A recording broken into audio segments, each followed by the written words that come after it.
Well, here we are 10, 12 days into the NHL season, circa 2013-2014. Just 2 or 3 quick thoughts here on the Ultimate Hockey Network. I've already discussed in previous videos. Periodically, we're just going to jump on here and throw you a little video that you can watch for a couple of minutes, maybe instead of reading the blog or listening to the radio show. If you've got a few minutes and you just got to get in and out, here's a little something for you on the first 10 or 12 days. Peter Laviolette gets fired 3 games into the NHL season. I know when this thing went on Twitter, I jumped in right away, and I believe I was one of the first guys anyway to mention about Bill Gadsby. Bill Gadsby was fired 2 games into the 69-70 season. Now, Bill had some off-ice issues. The Red Wings just felt that it was best for all involved if he moved on. He had coached the team the year before, and they let him go 2 games in. Turns out there were some other guys. It was Paul Thompson with the Chicago Blackhawks back in 44-45 who was let go 1 game in, stayed in the organization. It's hard to know to go back in time. Was he actually dismissed? Was he asked to go? Did he ask to go? But there's no doubt about it. Laviolette was dismissed. He was let go 3 games in.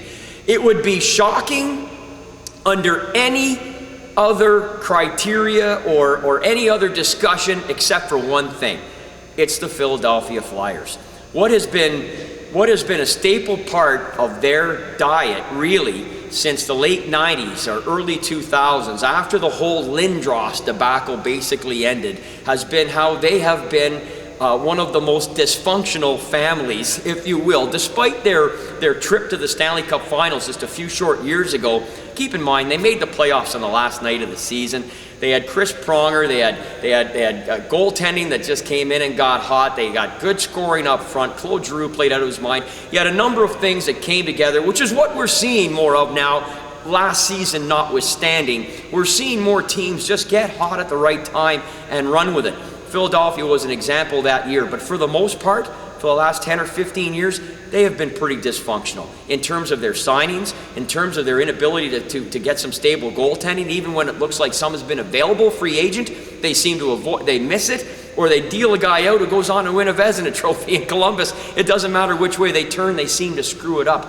Now you gas a coach 3 games in. It's unstable. It's an unstable scenario there. There's no question about it. The irony, Peter Laviolette holds the NHL record as a coach from the fastest start of a season with road victories with the New York Islanders. When he started coaching with the Islanders, he won his first 4 road games. No other coach had ever done that before or since. Obviously, he's bounced around as a coach since then. But this guy this isn't his first rodeo.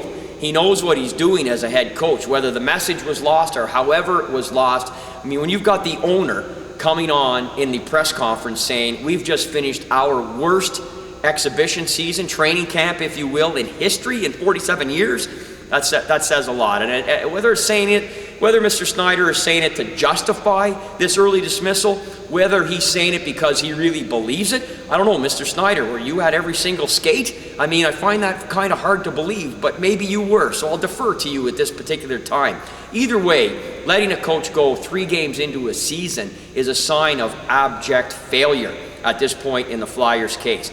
Craig Berube goes in, who I have the utmost respect for because I respect the role that he played. I think by now most people know I've got no problem with guys dropping the gloves, and I respect that role quite a bit. And he has paid his price, his dues, if you will, as an assistant coach. So we'll see. We'll see how it goes here with Mr. Berube. But at this point right now, the Philadelphia Flyers and Laviolette have not obviously started in any way, shape, or form like anybody should in the National Hockey League. So we'll see how it progresses for them. Last comment, Peter Laviolette gets gassed.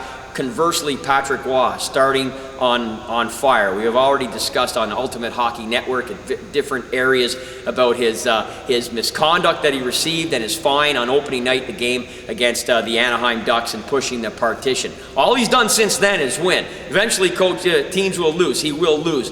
But what a juxtaposition. Laviolette and the Flyers and the mess that they are. Patrick Roy comes in right from junior, which a lot of people had question marks about, and has absolutely lit it on fire. He has lit that team on fire in Colorado right now, and this is going to be extremely entertaining to see how they play out the next 4 games, not the least of which they beat Boston last night 2-0. How about that? How about them shutting out the Bruins? You don't think these guys are for real?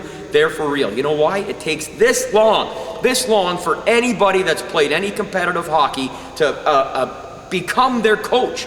By osmosis, you become your coach. You develop the same attitude that your coach has. And that's what the Avalanche have right now, and it's been entertaining as hell. We'll be back in a couple of weeks to wrap up October and see what the rest of that month brings for you here on the Ultimate Hockey Network.